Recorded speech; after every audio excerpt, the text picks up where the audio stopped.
करते हैं वैदिक शिक्षा प्रणाली की। जैसा कि आप लोग के सिलेबस में है, यहाँ पे थोड़े समय में ही आप लोगों को इतना बता दिया जाएगा कि आप लोग थोड़ा-सा जाकर लिख सकें और इसे ऑब्जेक्टिव भी आपको बना सकें अच्छे से। बात करेंगे 2500 ईसा पूर्व से लेकर 500 ईसा पूर्व तक का समय जो है वैदिक काल कहा जाता है। वैदिक काल में शिक्षा का प्रारंभ ऋग्वेद की रचना से लगभग 2500 ईसा पूर्व से माना जाता है। पॉइंट 2 जो है, इस काल को कई टुकड़ों में बांटा गया है। जैसे वैदिक काल को में बांटा गया है, फिर उत्तर वैदिक काल, फिर ब्राह्मण काल, उपनिषद काल, सूत्र काल और सबसे लास्ट में स्मृति काल में बांटा गया है। वैदिक काल में प्रारंभिक शिक्षा जो है, वह शिक्षा बालकों को उनके घरों में दी जाती थी जब बालक 5 वर्ष का हो जाता था। दूसरा पॉइंट है, प्रारंभिक शिक्षा का आरंभ विद्या आरंभ संस्कार से होता था। मतलब विद्या आरंभ का संस्कार जो होता था, उसी से ही विद्या का प्रारंभ होता था। तीसरा क्या है, यह संस्कार कुल पुरोहित के द्वारा संपन्न किया जाता था। जो हर घर के एक कुल पुरोहित होते थे, हर राज्य में, हर व्यक्ति के और हर परिवार में कुल पुरोहित के द्वारा ही इसको संपन्न कराया जाता था। प्रत्येक बच्चे का जो प्रारंभिक शिक्षा होती थी। वैदिक काल में उच्च शिक्षा से संबंधित फैक्ट देख लेते हैं। यह शिक्षा जो थी वो गुरुकुल में होती थी। उच्च शिक्षा के लिए उपनयन संस्कार होता था, जिसके बाद उच्च शिक्षा में बालक का प्रवेश होता था। उपनयन का शाब्दिक अर्थ होता है समीप ले जाना, अर्थात उप मतलब पास और नयन मतलब ले जाना। अर्थात ब्राह्मण जो था वो जो ब्राह्मण का बच्चा होता था वो 8 वर्ष में बसंत ऋतु होती थी, उसमें वो उच्च शिक्षा प्राप्त करता था। जबकि क्षत्रिय जो होता था 10 वर्ष में, ग्रीष्म ऋतु में 10 वर्ष में ही वो उच्च शिक्षा प्राप्त करने चला जाता था। किसमें? ग्रीष्म समय में, गर्मी के समय में वो उच्च शिक्षा प्राप्त करता था। जबकि वैश्य जो होता था वो 12 वर्ष तक पतझड़ उसका समय होता था, उसमें वो उच्च शिक्षा प्राप्त करने निकल जाता था। उपनयन संस्कार क्या होता था? तो उपनयन संस्कार, यज्ञ करके बच्चे को एक पवित्र धागा पहनाया जाता था। इसे यज्ञोपनीत या जनेऊ भी कहते हैं। जनेऊ में 3 सूत्र होते हैं, मतलब 3 धागे होते हैं। ये 3 देवता को प्रदर्शित करते हैं। कौन सा? ब्रह्मा, विष्णु, महेश के प्रतीक ये तीनों धागे होते हैं। आप लोग अगर पहने होंगे तो जान रहे होंगे, 3 होते हैं, ब्रह्मा, विष्णु, महेश उनको कहा जाता है। आशा है कि शिक्षा प्रारंभ करने के पहले देवताओं को मनाया जाए। जब देवता साथ होंगे तो अच्छी शिक्षा आ जाएगी। अब बच्चा जो है द्विज कहलाता था। जैसे ही जनेऊ धारण करता था उसे द्विज कहा जाता था। द्विज का अर्थ होता है कि दूसरा जन्म हुआ हो। अब बच्चे को पढ़ाई करने के लिए गुरुकुल भेज दिया जाता था। अब इस समय बच्चा कहाँ जाता था? जनेऊ धारण करके गुरुकुल चला जाता था। पहला जन्म तो हमारे माता पिता ने दिया है, लेकिन दूसरा जन्म जो होता था वो हमारे आचार्य ऋषि गुरुजन देते थे। यज्ञोपवीत पहनाना, गुरुकुल जाना, ज्ञानी होना और संस्कारी होने का प्रतीक होता था। अब सोच लीजिए उपनयन संस्कार इतना महत्वपूर्ण था। बहुत ही इंपॉर्टेंट ये फैक्ट बताने जा रहा हूँ। आप लोगों को पता है कि वैदिक धर्म में 16 संस्कार हिंदुओं के लिए माना गया है कि हिंदू संस्कार 16 होते हैं, जिसमें 10वां क्या है? विद्या आरंभ है। ये क्वेश्चन ऑब्जेक्टिव रूप में भी आ सकता है कि विद्या आरंभ कौन सा संस्कार माना जाता है, किस नंबर के? तो 10वां नंबर का। उपनयन संस्कार कौन सा नंबर होता है? 11वां नंबर होता है। तो विद्या आरंभ हम पढ़ते हैं। विद्या आरंभ यह संस्कार जन्म के 5वें वर्ष संपन्न होता था, जबकि उपनयन संस्कार 11वां नंबर था। और उपनयन संस्कार के बाद बालक क्या कहलाता था? द्विज कहलाता था। द्विज का अर्थ होता है पुनर्जन्म। इस संस्कार में जो गुरु आश्रम आने से पहले यज्ञोपनीति धारण करवाया जाता था बच्चों को। उनमें 3 धागे होते थे। उन धागों का क्या नाम था? सत्य, रज, तम का प्रतीक माना जाता है धागा, जिसको हम क्या कहते हैं? ब्रह्मा, विष्णु, महेश का भी प्रतीक माना जाता है। उपनयन संस्कार मुख्यतः किससे संबंधित था? ये क्वेश्चन आ सकता है। किससे संबंधित था? शिक्षा से संबंधित था। अब हम देख लेते हैं पॉइंट 14 देखिए। पॉइंट 14 में क्या है कि ये जो संस्कार होता था समावर्तन संस्कार होता था। पूछेगा कि उपनयन संस्कार शिक्षा प्रारंभ होने के पहले का संस्कार उपनयन संस्कार, शिक्षा समाप्त हो जाती थी तो उसके बाद कौन सा संस्कार होता था? तो समावर्तन संस्कार। स से समाप्त, स से समावर्तन संस्कार होता था। अब इसके बारे में पढ़ लेते हैं। यह संस्कार गुरु द्वारा संपादित होता था। गुरु संपादित करता था। गुरुकुल में शिक्षा समाप्त कर लेने के पश्चात विद्यार्थी अपने जब घर लौटते थे तो ये संस्कार किया जाता था। इसे संस्कार को स्नान भी कहा जाता है, क्योंकि इस अवसर पर स्नान सबसे महत्वपूर्ण कार्य होता था। इसी के बाद विद्यार्थी क्या कहलाता था? स्नातक बनता था।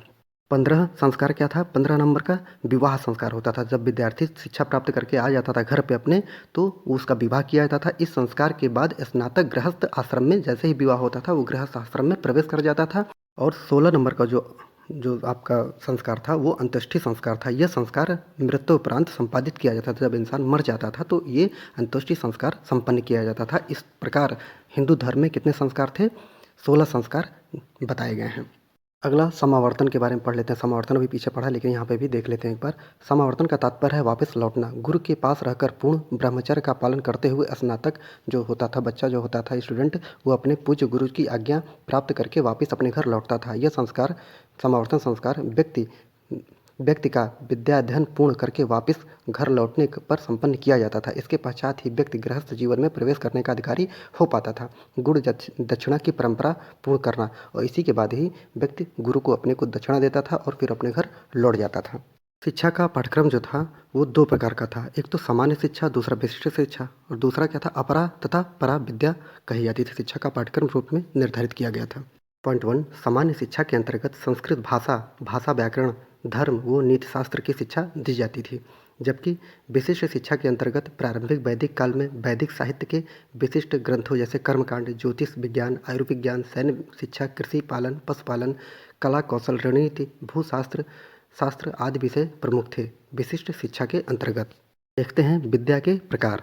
इसमें हम पहले ही बता दिया है कि 2 प्रकार होते थे, अपरा विद्या और परा विद्या। तो अपरा विद्या में क्या होता था, अपरा विद्या के द्वारा अपरा प्रकृति का पूर्ण रहस्यमय ज्ञान प्राप्त होता था। अपरा प्रकृति को ही भौतिक प्रकृति कहा जाता था, मतलब जो हमें दिखाई देता हो उसी को ही भौतिक प्रकृति या अपरा प्रकृति कहा जाता था। जबकि दूसरा क्या था, परा विद्या होता था, जिसमें ब्रह्म मीमांसा वेदांत सूत्र के द्वारा ही पर ब्रह्म एवं परा प्रकृति का पूर्ण ज्ञान प्राप्त होता था। वेदांत में ही ब्रह्म के बारे में विस्तार से मीमांसा की गई है, इसलिए वेदांत को ही ब्रह्मसूत्र या ब्रह्म मीमांसा कहा गया है। आगे देखते हैं कि वैदिक काल में छात्रों को सिखाया जाता था, उसको ज्ञान की परीक्षा के लिए गुरु क्या होता था, उसको मौखिक प्रश्न पूछता था, क्योंकि अभी लेखन का ज्ञान नहीं हो पाया था। तो मौखिक प्रश्न पूछकर उसके आधार पर ही निर्णय लिया जाता था कि जो हमने सिखाया है, ज्ञान प्राप्त किया है, बच्चा जो है ज्ञान प्राप्त कर पाया है कि नहीं। तो 12 वर्ष जो शिक्षा प्राप्त करता था उसे क्या कहा जाता था, स्नातक। 24 वर्ष जो शिक्षा प्राप्त करता था उसे वसु, और 36 वर्ष जो प्राप्त करता था उसे रुद्र। और जबकि सबसे उच्च व्यक्ति जो होता था, जो सबसे ज़्यादा पढ़ा लिखा होता था, वो 48 वर्ष शिक्षा प्राप्त करता था, उसे क्या कहा जाता था, आदित्य। जैसे आज के समय में जो PhD होता है, उस समय उसको आदित्य कहा जाता था। तो वैदिक काल में हम शिक्षण संस्थाओं के बारे में पढ़ देते हैं कि शिक्षण संस्थाएं जो होती थी, सबसे छोटी शिक्षण संस्था क्या होती थी, टोल कही जाती थी, जिसमें एक ही शिक्षक होता था जो विद्यार्थियों को पढ़ाता था। उससे बड़ा क्या होता था, चरण होता था। उससे बड़ा घटिका, फिर परिषद, फिर विद्यालय पीठ, और फिर लास्ट में विश्वविद्यालय होते थे, जहाँ पर अनेकों टीचर पढ़ाते थे और हजारों विद्यार्थी पढ़ते थे। तो सबसे ऊंचा विश्वविद्यालय और सबसे छोटा टोल शिक्षण संस्थान वैदिक काल में होता था। वैदिक काल में शिक्षण के केंद्र देख लेते हैं प्राचीन काल में। तो तक्षशिला, मिथिला, प्रयाग, काशी, कांची, इसको याद रखिएगा आप लोग, और लिखने में काम आएगा और ऑब्जेक्टिव में भी काम आएगा आपके। तो तक्षशिला जो होता था सबसे महत्वपूर्ण शिक्षा का केंद्र माना जाता है, जो कि अफगानिस्तान पाकिस्तान में उस समय था। अब पाकिस्तान में ये क्षेत्र तक्षशिला पड़ता है। दूसरा मिथिला का क्षेत्र, ये वर्तमान में बिहार के क्षेत्र में पड़ता है। जबकि प्रयागराज के बारे में आप जान ही रहे, इलाहाबाद, ये भी महत्वपूर्ण क्षेत्र था। जबकि काशी, अब की आज का बनारस जो है, वो भी जो शिक्षा का बहुत महत्वपूर्ण केंद्र था। और कांची, दक्षिण भारत में वैदिक शिक्षा के लिए सबसे महत्वपूर्ण क्षेत्र कौन सा था, कांची एक जगह है, वहाँ जो है वो वैदिक काल में सबसे महत्वपूर्ण केंद्र था। कहाँ पर, दक्षिण भारत में। एक बात और, तक्षशिला के बारे में अगर आ जाए कुछ भी लिखने के लिए तो याद रखिएगा, तक्षशिला जो है भारत का सबसे पुराना विश्वविद्यालय कहा जाता है।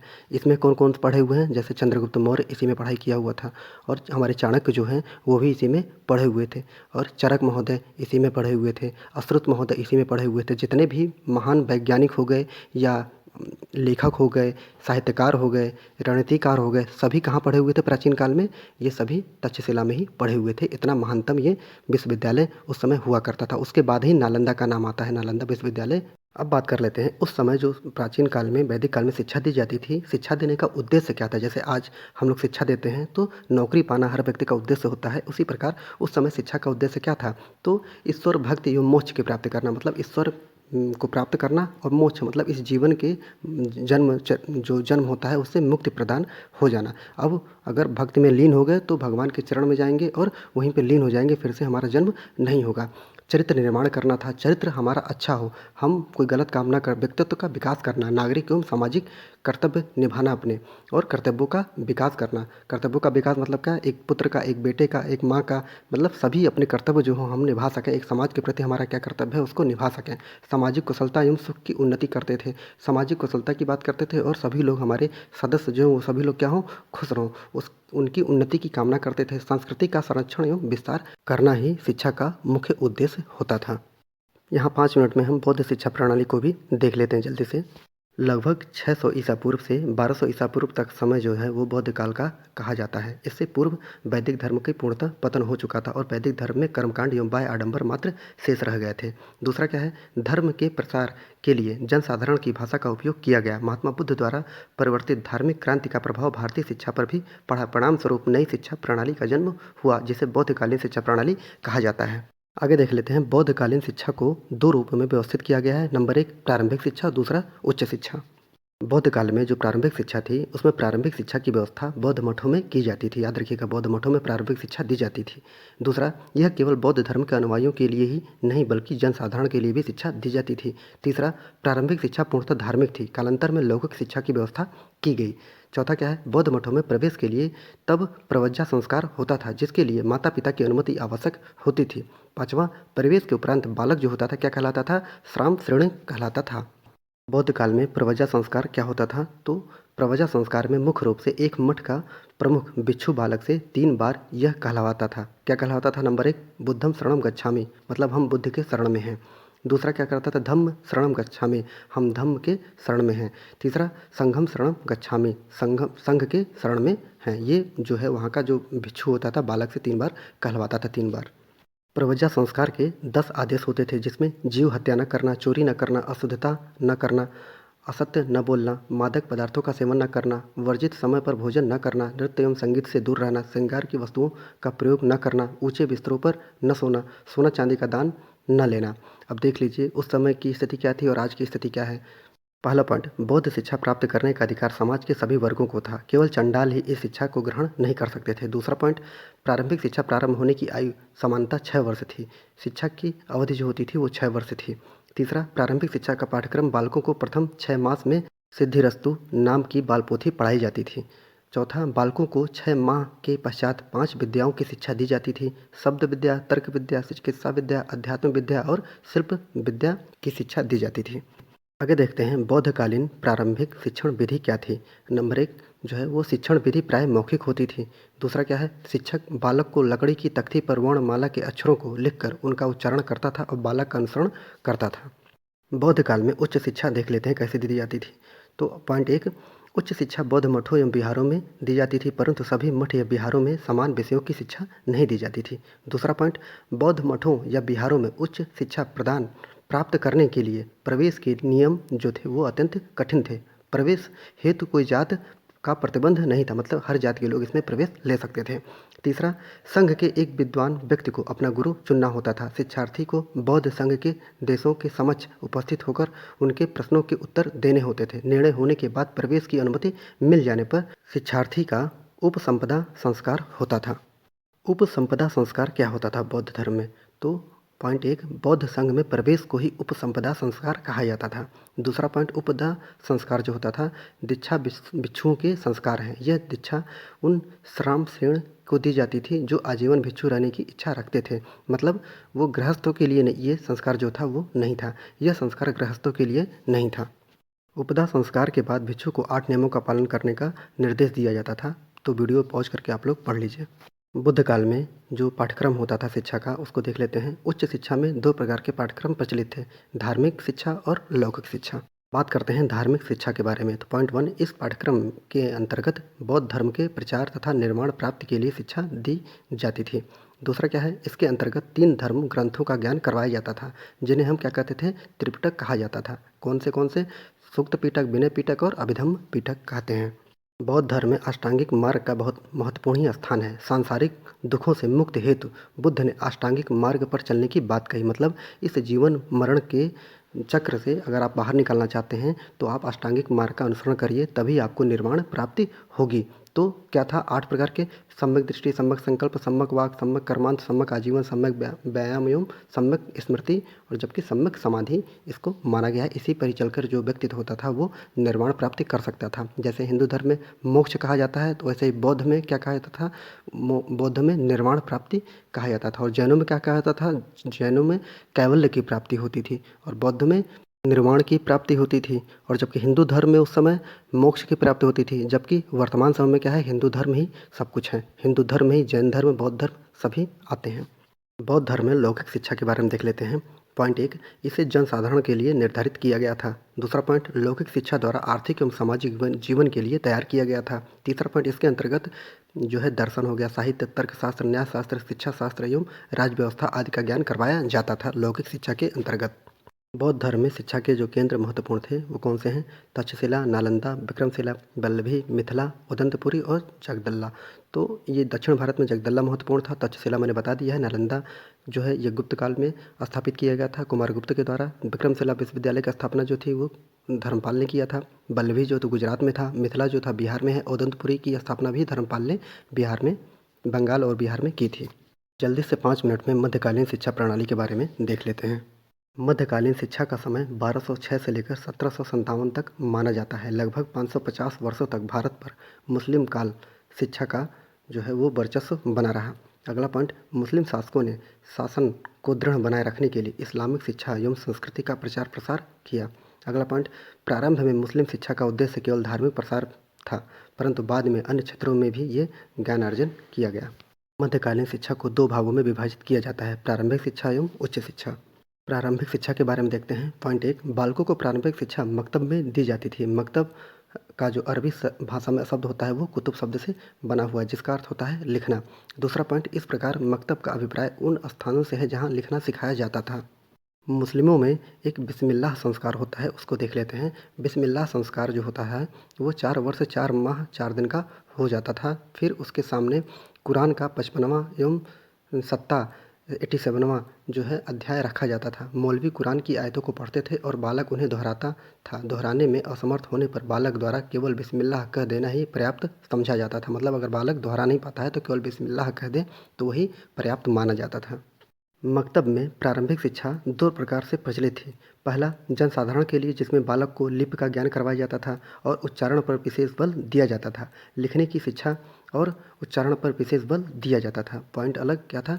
दूसरा, शहजादों की शिक्षा जो होती थी, शहजादे अपने परिवार के संरक्षण में रहते थे और उनकी शिक्षा के लिए एक मौलवी रखा जाता था जो उन्हें अरबी और फारसी सिखाता था। तीसरा पॉइंट क्या है? मकतब की शिक्षण विधि मौखिक थी, रटने पर अधिक बल दिया जाता था। शिक्षा व्यवस्था राज्य तथा धनी लोगों द्वारा दी जाती थी, नीचे होती थी वो मकतब में दी जाती थी। अगला पॉइंट, मदरसा शब्द अरबी भाषा के दरस शब्द से बना हुआ है, जिसका अभिप्राय है भाषण देना। अंततः मदरसा वह स्थान है जहाँ भाषण दिया जाता था। तीसरा पॉइंट क्या है? मकतब की शिक्षा समाप्त होने के बाद मदरसे में प्रवेश किया जाता था। प्रवेश के समय कोई भी विशेष संस्कार या रस्म नहीं की जाती थी। मतलब प्राचीन काल में जो उपनयन संस्कार जो होता था और समावर्तन संस्कार होता था, उसके द्वारा शिक्षा ग्रहण की जाती थी और छोड़ी जाती थी, जबकि यहाँ पर कोई भी संस्कार या रस्म नहीं निभाई जाती थी। मदरसों का पाठ्यक्रम जो होता था अत्यंत विस्तृत अर्थात बड़ा होता था। अध्ययन की अवधि जो थी वो 10 से 12 वर्ष की थी। मदरसों में 2 प्रकार के पाठ्यक्रम होते थे, लौकिक शिक्षा एवं धार्मिक शिक्षा दी जाती थी। बात कर लेते हैं मध्यकाल में धार्मिक शिक्षा के बारे में। इसके अंतर्गत इस्लाम धर्म की शिक्षा दी जाती थी, जिसमें कुरान शामिल था और साथ ही साथ मोहम्मद साहब ने जो उपदेश दिए थे, जो इस्लामी कानून बताए थे, उन सबको सम्मिलित का अध्ययन भी अनिवार्य होता था। राजपदों पर फारसी का ज्ञान रखने वाले व्यक्तियों को ही नियुक्त किया जाता था। मदरसों में अधिकांशतः शिक्षण मौखिक रूप से होता था और रटने पर विशेष बल दिया जाता था। मदरसे में शिक्षकों को उस्ताद कहते थे तथा छात्रों को शागिर्द कहा जाता था। छात्रावास वाले मदरसों में शिक्षक तथा छात्र जो थे वो साथ साथ रहते थे। अगला पॉइंट, मदरसों की आर्थिक व्यवस्था का दायित्व राज्य का नहीं था, क्योंकि उस समय शिक्षा के लिए राज्य द्वारा कोई भी अलग व्यवस्था नहीं की गई थी, परंतु राज्य की ओर से कभी कभी आर्थिक सहायता दी जाती थी। जबकि शिक्षा जो मदरसा और मकतब कौन बनवाता था? मदरसा और मकतब जो था समाज के ही जो धनी वर्ग होते थे, जो मुस्लिम धनी वर्ग थे, वही व्यवस्था करते थे और इसी प्रकार जो है इस्लामिक शिक्षा आगे बढ़ती थी। मध्यकालीन शिक्षा में किसी भी प्रकार की व्यवस्थित परीक्षा प्रणाली का प्रचलन नहीं था। शिक्षक अपने विवेक से छात्र को एक कक्षा से दूसरी कक्षा में तरक्की दे देते थे। दूसरा पॉइंट, किसी विषय पर गहन अध्ययन अथवा प्रतिभा प्रदर्शित करने वाले छात्रों को उपाधियों से जो दिया जाता था, विभूषित किया जाता था उपाधियों से। अगर कोई व्यक्ति जो है, कोई छात्र तर्कशास्त्र जानता था तो उसे फाजिल की उपाधि दी जाती थी, और कोई धर्मशास्त्र के बारे में जानता था तो उसे आमिल की काबिल की उपाधि दी जाती थी। ये ऑब्जेक्टिव में भी ये क्वेश्चन पूछा जा सकता है। मध्यकालीन शिक्षा के प्रमुख केंद्र कौन कौन से थे? नंबर 1, दिल्ली। दिल्ली जो था वो शाहजहाँ के समय में महत्वपूर्ण शिक्षा का केंद्र बन गया था, जबकि आगरा जो था वो अकबर के समय महत्वपूर्ण केंद्र था।